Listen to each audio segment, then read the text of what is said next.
para poder implementar una transformación, una serie de reformas que usted ya conoce, que se han planteado una y otra vez. Y con eso quiero saludar a dos grandes compañeros, a Gerardo Villegas, analista y documentalista, al queridísimo Gerardo Villegas, y por supuesto al escritor y especialista en Derecho Comunitario Europeo, José Alfredo Gutiérrez Falcón. Comienzo contigo, Gerardo. Muy buenos días todavía. ¿Cómo te va? Buenos días, querido Toño. Pues muy contento de saludarte y pues grandes declaraciones el día de hoy en la mañanera, sobre todo la declaratoria del no destape y bueno, pues lo que acaba de decir mi querido Ricardo Sevilla también respecto a Carstens, porque finalmente no existen cartas credenciales para que la oposición tenga un candidato real, un candidato fuerte, porque pues no hay carisma, simple y llanamente no hay conexión con el pueblo, y eso es consecuencia de lo que ha ocurrido con el neoliberalismo, porque jamás empataron con la gente de a pie, mucho menos con el tipo de gente que trabajamos en los medios, y sobre todo con el pueblo, mi querido Toño. Así es evidente la falta de carisma. También te saludo a ti, José Alfredo Gutiérrez Falcón. ¿Cómo te va, maestro? Hola, encantadísimo de estar compartiendo con ustedes este espacio de, pues, con mucha información ahorita para platicar de ella. Y pues bueno, comencemos con Gerardo. Le pido a don David que siga, por favor, en esto. Gerardo, vamos a plantear este tema. El presidente López Obrador advirtió que si el PRIANREDE bloquea esas iniciativas de reforma, van a utilizar el marco jurídico para salir adelante. De hecho, habla de ese recto proceder que debe de tener el gobierno. Y lo más interesante de todo, tiene el apoyo del pueblo. También señalaba cómo es que hoy Morning Consult le sigue poniendo en el segundo puesto a nivel mundial de mayor aprobación de los líderes de todo el planeta, con un 70% de aprobación a sus políticas. ¿Qué se puede hacer si por un lado están buscando llevar a cabo un recto proceder desde el gobierno, si también están tratando de utilizar el marco jurídico, pero se enfrentan a una pues falta de mayoría en la Cámara, a no tener una mayoría calificada para poder aprobar precisamente esa reforma a la Guardia Nacional y esa reforma electoral tan necesaria? ¿Qué puede hacer el pueblo de México, Gerardo? Mira, en este caso, efectivamente tiene razón el primer mandatario respecto a que la oposición va a ser absolutamente negativa de una manera sistemática respecto a cualquier propuesta de reforma. Es decir, es una cuestión como automática ya en ese aspecto, ¿no?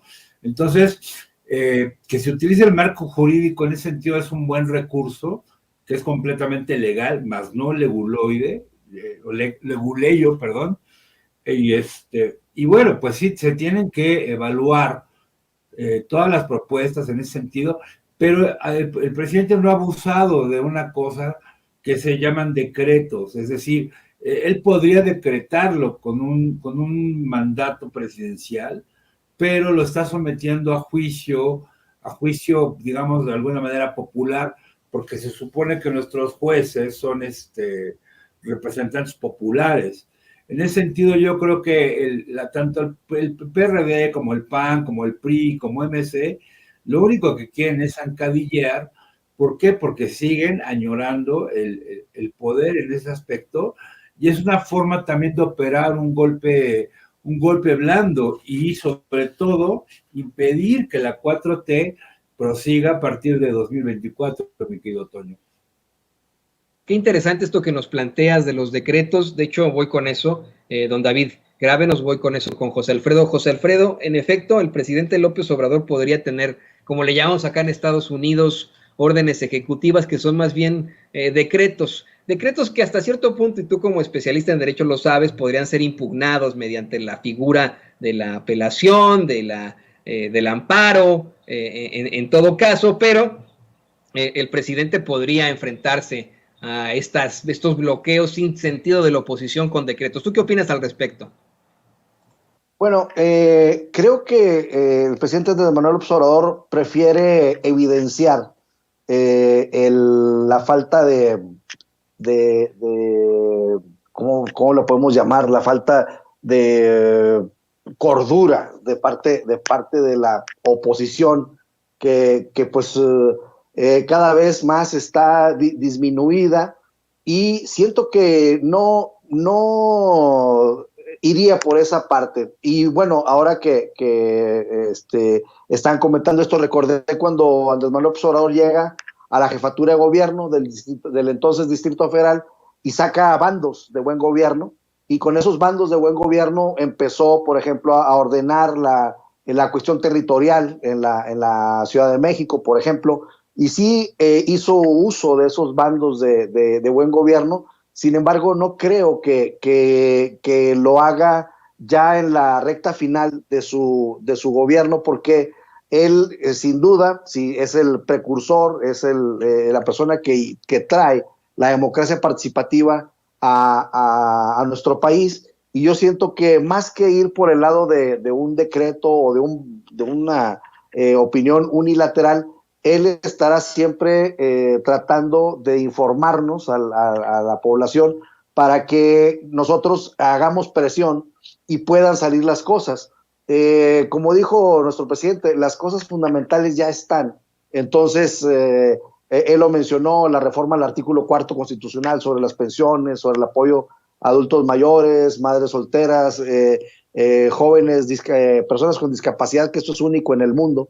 Entonces, yo siento que lo fundamental, lo que realmente le importaba, la cuestión energética, que quedó ahí salvada por la resolución de la Corte, donde dicen que es constitucional la ley, que ya se había hecho antes de la pretendida reforma constitucional, de tal suerte que pues estamos relajados con los temas ya de fondo resueltos, y creo que esto va a servir, por ejemplo, a la oposición, que yo le digo la putrefacción, va a servir para seguirlos arrinconando, que se sigan quedando solos.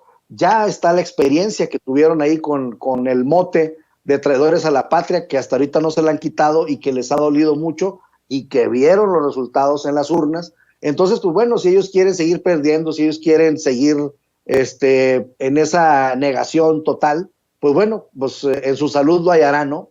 Pero yo siento que el presidente no iría por una una resolución unilateral de parte de él, sino tendría que ir en conjunto con el pueblo. Y pues bueno, recordemos que ya le quedan 2 años y medio al presidente Andrés Manuel López Obrador, y pues bueno, se antoja que para la próxima elección pues se gane carro completo en el poder legislativo, y ahí sí van a poder salir todas las leyes que puedan quedar pendientes, las reformas que puedan quedar pendientes. Pero lo más importante es que el pueblo va a estar vigilante de lo que venga, porque nosotros ya despertamos, ya estamos en este proceso de democracia participativa, y vamos a estar exigentes con los legisladores que vengan. Y hay palabras muy, muy fuertes, José Alfredo. De hecho, le pido a don David que nos grabe para ir al siguiente tema en la mesa de análisis. Vamos contigo primero, Gerardo. Hay de hecho, palabras fuertes del presidente López Obrador. De hecho, dice que no es nada nuevo que el PRD quiera bloquear las reformas. ¿Qué es lo que han hecho? El estar bloqueando, el no proponer nada, el no ayudar. Dijo que se dedican a estorbar. Ya son palabras mayores. Imagínate, decirles que estorban y que más allá el que no estorba. Es decir, el PRD es un estorbo para México. Así lo pone el presidente López Obrador. ¿Cuál es tu visión sobre esto, Gerardo? Es absolutamente correcta. Veamos simple y llanamente cómo los caricaturiza el gran Fisgón, por ejemplo, Rafael Barajas, Rocha, digamos, todos los moneros consecuentes con las causas populares. Y efectivamente, pues hay otro activista que terminó siendo prácticamente como un vasallo patético de la derecha, que se llama Fernando Belauzarán, que ahora resulta que pues es el demócrata más derechista de México, emanado de un partido de izquierda. Entonces, efectivamente, es un estorbo, es una consecuencia más de este sistema político que mantiene partidos que definitivamente no son otra cosa más que rémoras y negocios familiares. Recordemos que Andrés Manuel es parte del miembro fundacional del PRD, junto con el ingeniero Cárdenas, el patético, ahora ya patético Porfirio Muñoz Ledo, quien compartió en la Facultad de Derecho luchas incluso con Carlos Fuentes, hicieron una revista cultural universitaria muy importante. Pues bueno, finalmente se están convirtiendo en un lodazal y se están diluyendo en ese mismo lodo que ellos han creado por la supervivencia del más fuerte a través de las prebendas que les da el sistema político mexicano.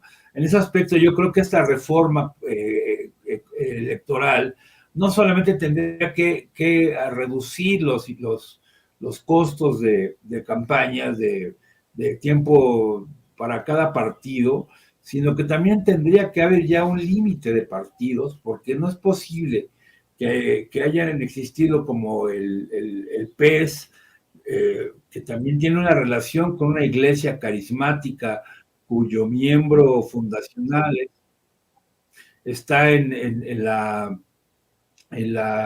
el bote en Estados Unidos declarado por pederastía. Entonces tenemos una especie de sobrepoblación de partidos. Yo creo que ya es tiempo de que definitivamente el sistema político mexicano se reforme completo, pero no solamente en el aspecto, digamos, a la cuestión electoral, sino que ya no haya tantos partidos rémoras, que solamente es un nido de absolutamente vividores, y entre ellos está, por ejemplo, el PRD, y por eso se está agarrando de las uñas con la alianza con el PRI, y ya perdió el registro en varios estados.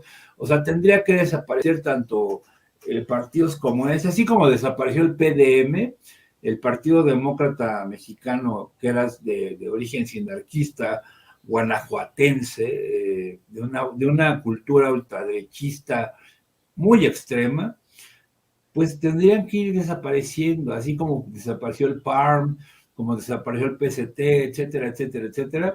Tendríamos que tener al mínimo por lo menos 3 partidos, precisamente para ya no cargar con ese lastre y distribuir esa riqueza que se les ofrece a esas fuerzas políticas, mi querido Toño. Sí, en definitiva, yo sí también lo veo como una carga, como esta situación que tenemos que seguir pues soportando los mexicanos, que buscarían en todo caso una agrupación política distinta. Y le pido a don David que me cabe para preguntarle a José Alfredo Gutiérrez Falcón su opinión respecto a esto. Si bien es cierto, el PRIANRED en estos momentos para muchos mexicanos es un mero estorbo, ¿será entonces el momento de Movimiento Ciudadano o también es un estorbo? ¿Qué se necesita para que tengamos una verdadera fuerza opositora, verdaderamente necesaria para los mexicanos? No todo puede ser Morena, no todo puede ser la Cuarta Transformación. En las democracias se necesitan distintas ideas y la oposición pues no está siendo bien representada por esas autoridades. Podemos pensar en Movimiento Ciudadano, José Alfredo, podemos pensar en otros partidos de ese estilo. Creo que Movimiento Ciudadano, pues la verdad es que no es un buen ejemplo, porque la verdad es que pues están dejando mucho que desear sus gobernadores. Pues, ¿qué podemos decir de Nuevo León en estos momentos, ¿no? Que la gente está sin agua, que el gobernador evade su responsabilidad cada rato diciendo eso a mí no me toca y eso a mí tampoco. Entonces, creo yo que la verdadera, una real oposición va a surgir del mismo movimiento obradorista y dentro del mismo partido Morena, porque en realidad ya la oposición vamos, lo que conocemos como oposición, pues ya no es oposición, están totalmente disminuidos. O sea, una oposición para que pueda hacerlo, pues al menos debe tener una cantidad de simpatía pues más amplia, ¿no? Ahorita estas personas pues están totalmente tras las cuerdas, ¿no? Las elecciones que viene, pues si el PRI pierde Coahuila y pierde el Estado de México como es posible, pues ya el PRI tendría 0 gobernaturas, el PAN totalmente disminuido, Movimiento Ciudadano con 2 gobernaturas de estados muy importantes, pero con gobernadores muy malos. Entonces, eso es un boomerang, porque el hecho de que estén gobernando MC en estados donde hay mucho estudio, donde hay mucha tecnología, donde hay mucha industria, pues cuando eres un mal gobernante, eso te produce un problema en lugar de producirte una cosa benéfica. ¿Por qué? Pues porque la gente exige más, la gente tiene recursos, la gente está pues con mucho acceso a los medios digitales, a los medios tradicionales, etcétera. Entonces yo la verdad es que no veo a Movimiento Ciudadano participando. ¿Por qué? Porque por otro lado pues están inflando al hijo de Colosio. No hay sustento, y bueno, lo que tenemos que tomar en cuenta, por ejemplo, es que Samuel García seguramente no hubiera llegado a la gubernatura de Nuevo León si Morena no comete el grave error de impulsar contra las bases a una candidata totalmente antipática para el movimiento. Entonces, parte de la responsabilidad de que Samuel García esté en el gobierno es de Morena y lo tienen que aceptar. Entonces Morena tiene que ser muy responsable de proponer buenos candidatos para que no haya esas grietas en donde se puedan filtrar ese tipo de personajes. Recordemos que Samuel García empezó en el 3er lugar, y a partir de que la candidata le miente al electorado, la candidata de Morena, y que después de decir que no tiene nada que ver con este tipo, el líder de Nexium, que sea que ni lo conocía, y después sale un video así frente a frente, y ella con una postura así como que muy amigable con este tipo, pues se desploma. Entonces, pues, ¿qué pasó? Que Morena eligió a una persona que al menos sí miente, y pues si vemos que es no robar, no traicionar, y no mentir, no robar y no traicionar, y mentía, pues ahí fue un grave error de Morena, y tienen que asumir esa responsabilidad para posteriores ocasiones. Y la oposición, yo creo que va a surgir dentro del mismo movimiento, y ya estamos viendo a gente como Ricardo Monreal, por ejemplo, que está siempre jalando para su lado, y así es como se van a ir agrietando las cosas dentro del movimiento, cuando ya no sea opción para nada el PRI, el PAN, porque si pensamos, por ejemplo, en algún candidato hipotético que saliera y que se fuera al PRI o al PAN en las próximas elecciones presidenciales, pues va a perder. ¿Por qué? Pues por el descrédito que ya traen estos partidos. Pero si saliera del mismo movimiento, otro movimiento que estuviera dentro del obradorismo, pero con algunos matices diferentes, creo que esa oposición sí podría ser creíble. Esta oposición que estamos viviendo, pues ya son patadas de ahogado. Entonces yo creo que la verdadera oposición va a nacer del mismo movimiento. Así es. Yo en esto le quiero agregar rápidamente, querido José Alfredo, querido Gerardo, que estoy convencido de eso. Tal vez venga oposición dentro del mismo Morena, dentro del mismo movimiento Juntos Haremos Historia. Algo como lo que ocurre muchas veces acá en Estados Unidos. No sé si ustedes saben, pero por ejemplo Chicago no ha tenido un gobierno, una alcaldía republicana en años. No ha tenido concejales o congresistas republicanos en mucho tiempo. Esto porque, bueno, ahora las luchas de poder se dan entre el mismo partido demócrata. Ya la gente, por ejemplo, en un Chicago muy liberal, ya no vota por el partido republicano. O todo lo contrario, ocurre, por ejemplo, en Texas, en varios distritos de Texas en los que no hay candidatos demócratas, solamente son republicanos. Lo mismo ocurre en Georgia. Acá en Missouri, donde yo estoy, también es importante. Por eso le pido a don David que nos grabe. Gerardo conoce perfectamente Chicago, sabe de lo que estoy hablando, pero ¿saben qué? No solamente el presidente López Obrador reafirmó que Adán Augusto López, Marcelo Ebrard y Claudia Sheinbaum pueden ser presidentes, también candidateó a Tatiana Cloutier, la secretaria de Economía, y del otro lado candidatea a Mauricio Vila, quien ha sido un gobernador un gobernador panista, ¿cómo decirlo? Hasta moderado y que coopera incluso con el presidente López Obrador, así como Alejandro Murat, priista que ha cooperado con el presidente López Obrador y que hoy descaradamente se destapa hacia las elecciones. El mismo Alejandro Murat, utilizando, en mi opinión, la tragedia que enfrentan en la costa de Oaxaca y en la sierra debido al paso de Ágata. ¿Cuál es tu análisis sobre esto, Gerardo, sobre, estos posibles candidatos, estos destapes que existen, con tal de que ya no existan los tapados, como le llama el presidente López Obrador? Mira, mi querido Toño, yo creo que es una baraja, ¿no? Que al mismo tiempo que confirma ciertas sospechas, también es para confundir. Entonces, pues no hay realmente ningún tipo de misterio de quiénes van a ser los meros petateros por el lado de Morena. Sin embargo, lo más extraño es que el presidente, de manera irónica, sostiene que, pues, hasta Claudio X podría ser candidato. Al rato nos van a decir que hasta Juan Pardiñas, ¿no? El director editorial de Grupo Reforma.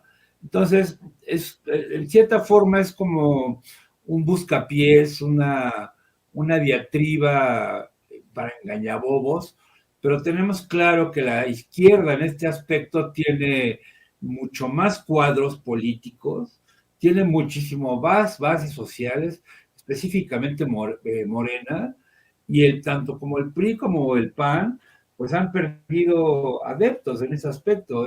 El PRD no se diga, o sea, por favor, es algo que ya está completamente diluido en su propio lodo que ellos mismos crearon por una ambición de poder. Y bueno, pues es evidentemente que ya hay una lucha en ese aspecto, y el presidente lo barajea de una manera muy inteligente, o sea, no lo oculta, simple y llanamente maneja sus barajas y suelta, como se dice en el barrio, buscapiés en ese sentido, mi querido Toño. Sí, en efecto, es de alguna u otra forma la manera de descontrolar a la oposición. Hace rato lo platicábamos así con Sevilla. No hay verdaderamente un candidato serio. Esto te lo quiero preguntar a ti, José Alfredo, y le pido a don David que nos grabe. La misma pregunta que le hago hace rato a Sevilla y que estamos planteando ahora con Gerardo, creo que es importante. Hablando en plata, siendo verdaderamente honestos, dejando incluso de lado nuestras ideologías, ¿consideras que puede haber algún tipo de candidato de la derecha? Deja tú la derecha, de la oposición en lo general. ¿Alguien serio? Por ejemplo, refiriéndonos a un Mauricio Vila, que ha sido un personaje moderado en cuanto al presidente López Obrador y hasta que ha cooperado con el presidente, hablando de alguien como, no sé, ¿no? Estas grandes voces que suenan de la oposición y que no tienen perfiles tan locochones como Lili Telles. ¿Tú consideras que existe algún rival para 2024 para la alianza Juntos Hacemos Historia? Sí, la verdad es que sí considero que hay el gobernador Vila, la verdad es que se ha portado bastante bien con la Cuarta Transformación. El mismo gobernador de Oaxaca, Murat, creo que ha hecho un papel bastante decoroso ahí en Oaxaca, por lo que se puede ver de lejos, y su colaboración con la Cuarta Transformación. No conozco a detalle su gobierno, ¿no? Pero lo que vemos, yo creo que sí, está Pancho Domínguez también, exgobernador de Querétaro, que dejó su estado con cero deuda, que eso es muy importante y que sin duda es un referente, ¿no? Porque Tlaxcala también tiene cero deuda, pero es porque la ley no prohíbe que se endeude el gobierno. Pero en el caso de Pancho Domínguez, pues también gobernó bien, y pues tiene esta característica su gobierno de haber dejado en cero la deuda. Yo creo que sí hay. El problema es que es al interior, porque recordemos que, por ejemplo, en el caso de Pancho Domínguez, desconoce a Marco Cortés como dirigente y dice, no, yo no tengo nada que ver con Maquito, y entonces yo creo que al interior es el problema, y pues si le ponemos ahí como agregado el factor Claudio X González, que es el que está decidiendo todo, y está agarrando de empleados a Lito y a los Chuchos y a Marco Cortés, pues hay que ver qué va a pasar con el factor Claudio X González para que se elija a algún candidato de parte de la oposición. Entonces, pues yo siento que por ese lado, sí hay personas serias, sí hay personas que podrían dar sí podrían hacer una candidatura decorosa, pero pues el problema está adentro de ellos, porque si nos ponemos a pensar en los impresentables que tienen ahorita al frente, pues nadie tiene confianza en ellos, ¿no? Entonces, yo creo que a lo mejor podría ser que estas personalidades que han actuado bien, pues podrían empezar el camino hacia una candidatura independiente o hacia un nuevo partido, porque ya las siglas que hemos conocido están totalmente deterioradas. En definitiva, es más que claro ese deterioro que existe en la oposición, tanto que es exhibido por los mismos morenistas. Y le pido a don David que nos grabe, ya para con esto cerrar la mesa. Les quiero compartir, compañeros, las declaraciones que hace el dirigente de Morena, Mario Delgado, explicando que, pues vamos, cuál es la diferencia entre Morena y el PRI, para qué quieren el poder en Morena y para qué lo quieren en el PRI. Vamos a ver y escuchar a Mario Delgado y lo comentamos con ustedes en unos momentos más. Andrés Manuel López Obrador fundó este partido político para luchar por la vía pacífica, legal y democrática por el poder. La diferencia está en para qué quieres el poder. ¿Qué querían los priistas? Pues el poder para robar, para transar, para saquear al país. La lucha por el poder nuestra es para transformar, es para servir a la gente, es cuando tiene sentido tener el poder. Y eso es lo que está haciendo el presidente. Esa es la gran diferencia. No debe asustarnos que decir que Morena está en la lucha por el poder. Pues entonces, ¿qué hacemos? Pues no somos una o no somos una institución beneficiaria. Claro que estamos en la lucha por el poder para transformar, el poder para servirle a la gente, el poder para erradicar la corrupción, el poder para que haya una inversión social histórica, para que haya una inversión en infraestructura histórica, para que nuestro país deje ese camino al que parece nos tenían destinados los gobiernos prianistas de corrupción, sangre, violencia, desigualdad y pobreza. Pues bueno, lo tiene usted. Y le pido a don David que nos grabe para sus comentarios, compañeros. Gerardo, ¿cómo ves esto? ¿Es una mera pues opción y planteamiento electoral, de campaña política, o tiene sentido el decir que Morena quiere el poder para una cosa muy distinta para lo que lo utilizó el PRI históricamente? Mira, querido Toño, no es fortuito que diga Mario Delgado, a quien han grillado de una manera terrible, incluso la propia gente morena, pero lo que está diciendo es una completa y absoluta verdad. Es decir, el tráfico de influencias del matrimonio PAN y PRD, PRI, partidos aledaños, por ejemplo, el Verde, que está brinque y brinque de un régimen a otro, pues solamente quieren precisamente eso, ¿no? O sea, no hay una acción legal, no ha caído ningún pez gordo como diría Fox, en prisión. Tenemos a Lozoya en el bote y dos ex senadores o legisladores por el asunto de la estafa maestra, pero no ha habido, aquí en México perdura la impunidad, ¿no? O sea, lo utilizan precisamente el poder político para practicar el arte de la uña. Entonces, ¿dónde están los grandes ladrones de este país? En la impunidad. Está Peña Nieto feliz ahí en Madrid, está Felipe Calderón echándose chapuzones con Checo Pérez. Entonces, precisamente el poder en ese sentido en México siempre ha significado en la política el robo, ¿no? Es decir, ya llegué a trabajar al gobierno a practicar la uña, o sea, es decir, hay una cultura del robo y en eso Peña Nieto no se equivocaba, decía que la cultura mexicana era la corrupción, pero no la cultura mexicana en el sentido de la alta cultura, sino me refiero a la cultura política en ese aspecto, ¿no?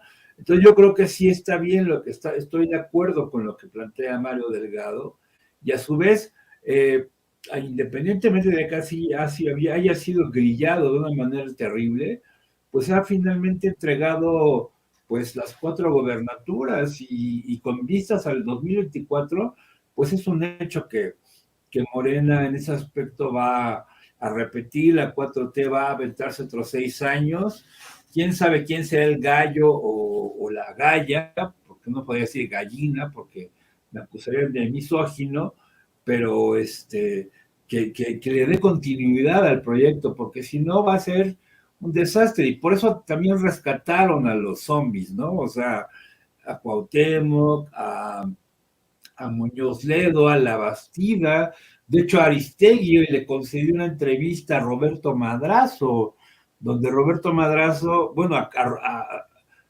a Santiago Krill, y a Diego Fernández de Ceballos, nada más falta que resuciten a los hijos de Silva Herzog, que se hacen llamar Silva Herzog, pero realmente son Silvas, porque de Herzog no tienen nada, y bueno, pues, y los reyes Herodes, digo yo, no Herodes, pues finalmente es un sistema anquilosado, y evidentemente, pues simple y llanamente funcionó para eso. Desde la época de López Portillo, a robar de una manera flagrante, al grado que, por ejemplo, el claustro de Sor Juana, pues es propiedad, un edificio colonial, es una propiedad privada que le pertenece a Carmen López Portillo, la hija de Jolopo en ese aspecto. Entonces, que no nos vengan a cotorrear los Salinas, los de la Madrid, por ejemplo, que se estaba posicionando Enrique de la Madrid como un probable candidato, pues es un junior, es un tipo que no conoce municipio por municipio, y no hablemos, por ejemplo, de la otra carta fuerte que se supone que está prófugo, más bien está prófugo, que se llama Canallín, ¿no? Entonces, nada más falta que dijera, bueno, pues que venga Andrés Ruemer, pues que le ofrezcan una candidatura, ¿no, mi querido Toño? Hablando, como diría el Chente, nótese mi sarcasmo.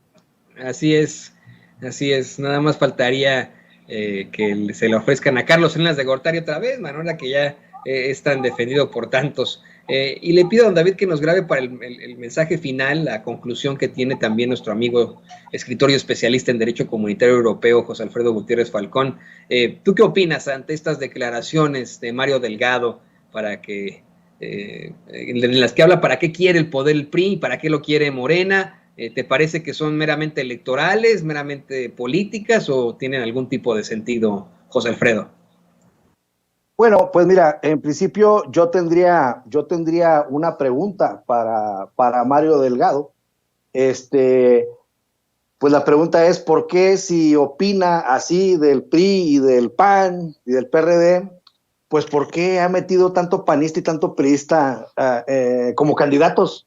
O sea, es la primera pregunta que yo le haría, porque en las elecciones federales pasadas vimos cómo hubo mucha preferencia por gente de otros partidos, incluso sobre gente que es parte del movimiento y que tenía mucho mérito, y donde las encuestas dejaron mucho que desear, porque pues nunca las vimos, y de repente no, pues que la ganó el expriista o el expanista, y los resultados pues estuvieron a la vista.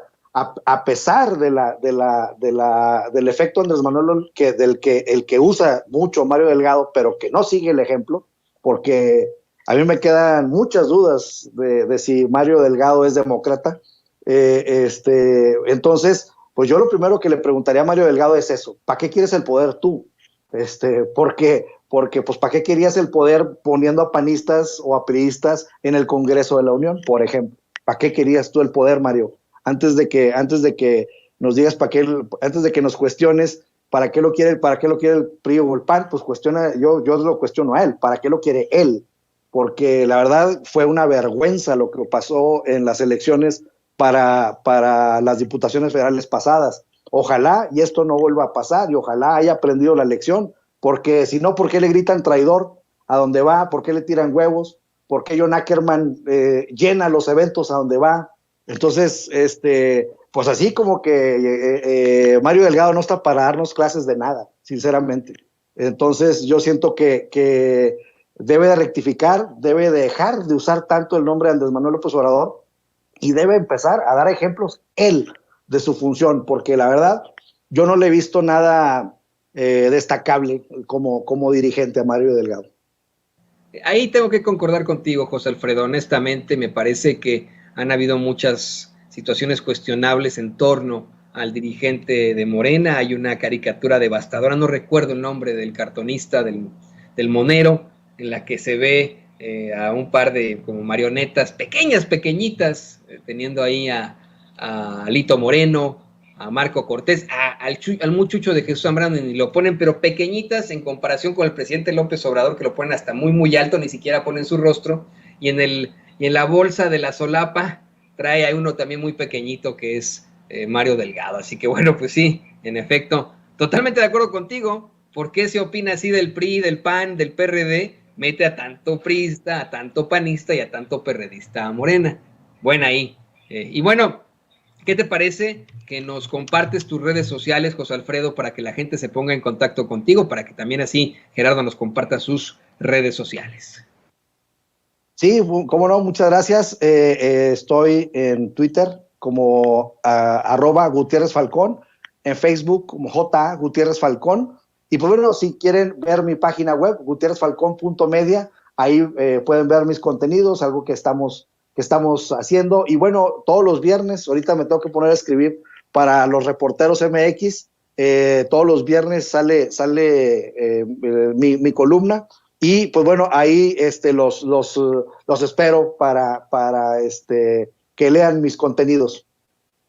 Gerardo, por favor, también tú compártenos tus redes sociales, la forma en la que la gente te puede seguir, te puede buscar en otras plataformas. Pues sí, mi querido Toño, pues te comparto mis libros, mis memorias de teatro y como documentalista están en www.pleroma.com.mx. En YouTube me pueden encontrar como Gerardo Villegas Editor, mi canal, que ya llegué casi a los 7,000 seguidores. Y bueno, pues también aquí en Sin Censura, cada que sea requerido. Y los viernes con el gran Ricardo Sevilla, en Los Datos Duros, que tenemos una tertulia literaria, política y un poco mucho más jocosa y mucho más alegre que el panorama político real de este país, mi querido Toño. Un saludo, un abrazo a José Alfredo y también un abrazo a mi querida Ceci, la gran productora. Muchas gracias a nuestros analistas. Ahí lo tiene usted, editor, analista y documentalista, nuestro queridísimo Gerardo Villegas, así como el escritor y especialista en Derecho Comunitario Europeo, José Alfredo Gutiérrez Falcón, a quienes les agradecemos que hayan conectado con nosotros aquí en Sin Censura para analizar estos temas.